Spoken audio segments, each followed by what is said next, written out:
जी अस्सलाम वालेकुम। Welcome back to the channel Zain physics tutorials. Physics first year chapter number 1 measurements we are discussing.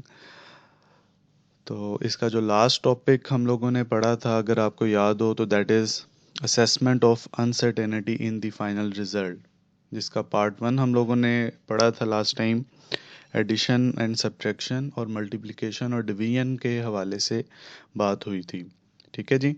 तो जो second part है इसका, जो अगले जो इसके सेगमेंट्स हैं, उनको आज हम इंशाल्लाह देखेंगे जी। तो लेक्चर और वीडियो जो है ये आप कंप्लीट देखिएगा इंशाल्लाह। At the end of the video आपके साथ कुछ इंपॉर्टेंट एमसीक्यूज़ भी मैं इसी टॉपिक से रेलेवेंट डिस्कस करूँगा। अच्छा जी। ये सेगमेंट तो खैर हम डिस्कस कर चुके हैं, एडिशन सब्ट्रैक्शन और मल्टीप्लिकेशन और डिवीजन का। जो नेक्स्ट हमारा सेगमेंट है दैट इज़ पावर फैक्टर। कि अगर आपके पास कोई ऐसी टर्म इन्वॉल्व है जिसके अंदर पावर इन्वॉल्व हो, पावर फैक्टर शामिल हो, तो फिर उसमें अनसर्टेनिटी को किस तरह असेस करेंगे या उसको किस तरह से डील करेंगे। जैसे इसको ज़्यादा बेहतर तरीके के साथ क्लियर किया जा सकता है विद द एग्जांपल कि अगर आप वॉल्यूम मेजर करना चाह रहे हैं एक स्फीयर का, ठीक है जी, उसका फार्मूला आप लोग जानते हैं 4/3 पाई आर क्यूब। तो अब यहाँ पे आप देख सकते हैं कि वॉल्यूम का जो रिलेशन है उसमें रेडियस की पावर क्यूब है, ठीक है, पावर 3 है। तो अब अगर आपसे कहीं पे भी कहा जाता है कि जी परसेंटेज अनसर्टेनिटी वॉल्यूम की निकालें, तो जो पावर होती है, याद ये रखना है, इसमें रूल ये है कि वो पावर पहले आ जाती है, मतलब जो भी पावर है 3 times percentage uncertainty in the radius R. Percentage uncertainty पे हम लास्ट टाइम बात कर चुके हैं जी।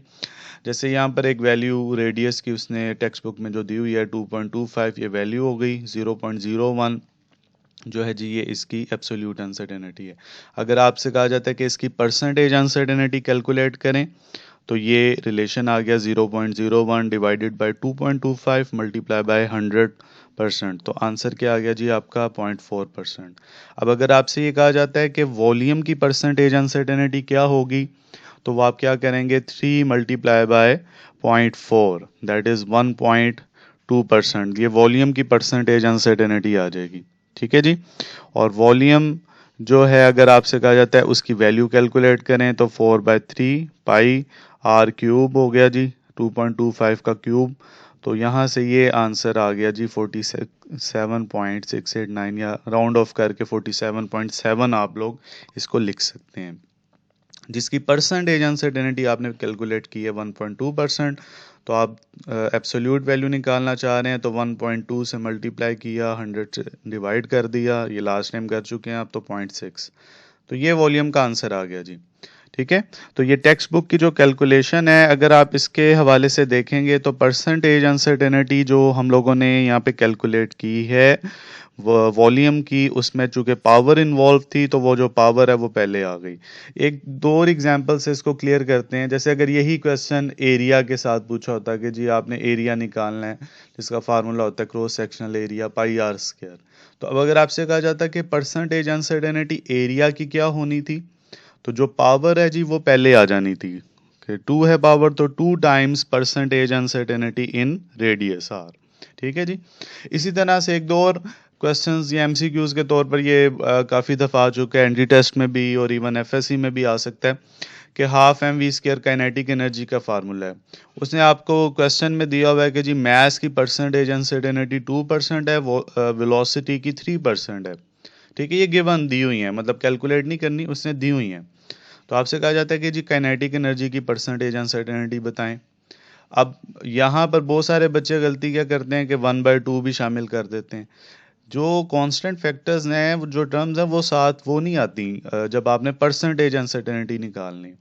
तो मास की परसेंटेज अनसर्टेनिटी प्लस वेलोसिटी की।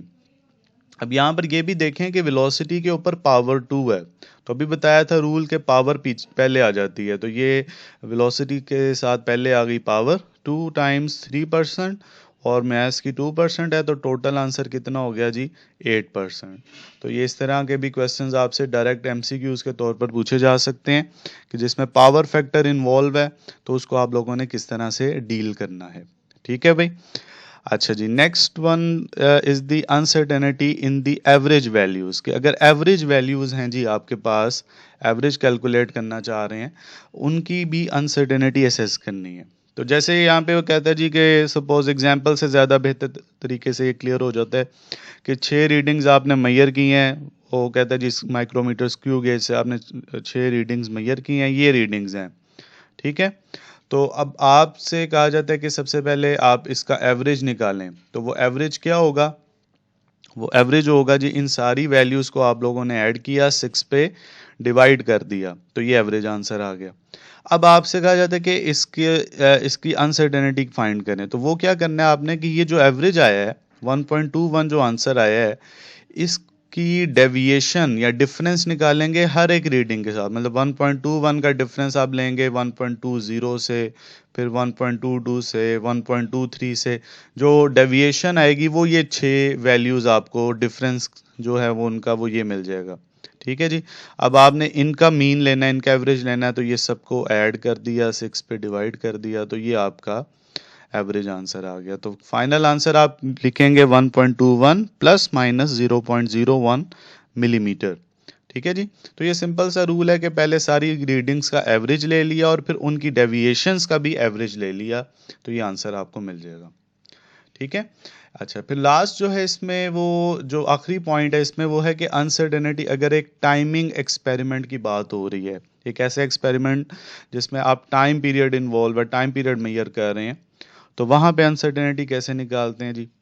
टाइम सपोज वो कहता है जी एग्जांपल के टाइम आपने मेजर किया स्टॉप वॉच से फॉर 30 वाइब्रेशंस, उसकी वैल्यू 54.6 सेकंड आपने मेजर की है, और जो एक्यूरेसी है उसकी स्टॉप वॉच की वो अप टू 1/10 है, ठीक है जी। 1/10 मीन्स 0.1, ठीक है जी। ये उसकी अनसर्टेनिटी दे दी है। अब टाइम पीरियड आपसे कहा गया है जी कि टाइम पीरियड और उसकी अनसर्टेनिटी फाइंड करें। तो यहाँ पे सिंपल जो फार्मूला है वो ये याद रखना है आपने कि अगर टाइम पीरियड निकालना है तो जो भी टाइम मेजर किया divided by number of vibrations, और अगर उसकी अनसर्टेनिटी निकालनी है तो जो टाइम की अनसर्टेनिटी है उसको नंबर ऑफ वाइब्रेशंस पे आप डिवाइड कर देंगे, ठीक है। तो ये रूल आप लोगों ने यहाँ पे अप्लाई किया है, ये फार्मूला अप्लाई किया है कि जो टाइम मेजर्ड था वो 54.6 था, नंबर ऑफ वाइब्रेशंस 30 आ गई, ठीक है जी। उसके अकॉर्डिंगली जो आंसर आ गया टाइम पीरियड का वो 1.82। इसी तरह से अगर उसकी अनसर्टेनिटी निकालनी है तो अनसर्टेनिटी इन टाइम जो थी 0.1 थी, ठीक है जी, और divided by number of vibration 30, तो ये 0.003 सेकेंड आंसर आ गया। तो टाइम पीरियड का आंसर जो बनेगा वो ये होगा कि आप ये जो टाइम और प्लस माइनस 0.003 सेकेंड, ठीक है जी। तो ये था जी topic about the assessment of uncertainty. पहले 2 पॉइंट्स हमने पिछली वीडियोस में उसको डिस्कस किया था, उसका लिंक मैंने शेयर किया वह ऊपर आई मार्क में, अगर आप उसको रिवाइज करना चाहें तो वो भी देख सकते हैं। और जो बाकी अगले 3 जो इसके सेक्शंस थे वो आज हम लोगों ने डिस्कस किए हैं। कोई भी क्वेश्चन है आपके जहन में तो ज़रूर मेंशन करें। जो रेलेवेंट एमसीक्यूज़ हैं जी, ये कुछ चीज़ें मैंने अंडरलाइन भी की हुई हैं यहाँ पे, कि ये पास्ट पेपर्स में आ चुके हैं कि ये travel time of light 1 minute 20 second, moon to earth है, sun to earth 8 minute 20 second है, Pluto to earth 5 hour 20 seconds है, ठीक है जी। इसके अलावा जो कुछ क्वेश्चंस हैं वो मैंने अभी आपके साथ डिस्कस किए थे, जैसे ये काइनेटिक एनर्जी की परसेंटेज वैल्यू निकालनी है आपने, ठीक है। डायरेक्ट वैल्यूज़ गिवन है, जहाँ भी कहीं पावर इन्वॉल्व है तो वो पावर पहले आ जाएगी। तो इस तरह के क्वेश्चंस जो हैं जी वो ज़्यादा इंपॉर्टेंट हैं इस टॉपिक में, ठीक है। और जो चंद एक साइड इन्फॉर्मेशंस हैं इसमें, जैसे ये एक साइड पे ये उसने मेंशन भी किया हुआ है, ठीक है। इसको ज़रा आप एक दफ़ा देख लीजिएगा। बाय द वे जो ज़्यादा इम्पोर्टेंट पॉइंट्स हैं उन्हीं को मैंने हाईलाइट किया हुआ है, ठीक है जी। तो कोई क्वेश्चन आपके जहन में है तो वो आप ज़रूर मेंशन करें, ठीक है। ओके जी, अल्लाह हाफिज़।